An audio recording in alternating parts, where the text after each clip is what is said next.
చెప్పండి బాబాయ్. విజయప్రసాద్, సాతులూరు, నావిల్ల మండలం. షైన్ 43-45. ఓకే. ఈ నెల ఫిబ్రవరి 28వ తారీఖు 2024 తారీఖు. ఓకే. కాపు చాలా బాగుంది.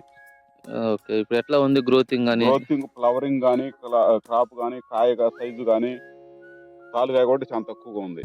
బాగా ఉంది, చాలా బాగుంది క్రాప్. ఇప్పుడు కాపు పై తంతి కూడా బాగా వచ్చింది. తంతి బాగా పై తంతి బాగా పైకి లేచింది, బాగా కాసింది కూడా పై తంతి. కాపు చిక్కన బాగా చిక్కన. తెగుళ్ళు ఏమన్నా? బొబ్బర కూడా చాలా వాటికి కంట్రోల్లో ఉంటుంది, ఎప్పుడు కంట్రోల్లో ఉంటుంది. ఇంకేమన్నా తెగుళ్ళు ఏమన్నా వచ్చే అవకాశాలు? తెగుళ్ళు అనేది లేదు. ఓకే. ఇట్లు కాపు ఇప్పుడు ఎంత వరకు ఉండొచ్చు అనుకుంటున్నారు? పైన కానీ తగ్గదు అసలు.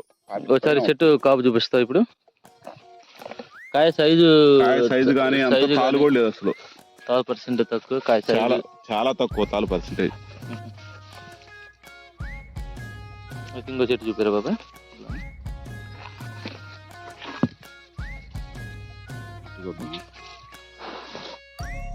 ఇక మొత్తం ఇది అంత గ్రోతింగ్ కూడా అంతా కాయ సైజు కానీ, క్రాప్ కానీ, క్వాలిటీ కానీ, కాయ క్వాలిటీ కానీ తాలు అసలు లేదు.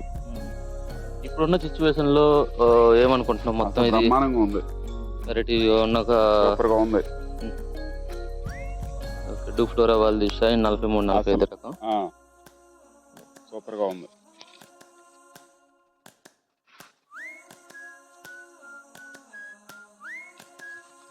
ఇప్పుడున్న కాపు అయితే ఒక 25 పైన కానీ తగ్గదు.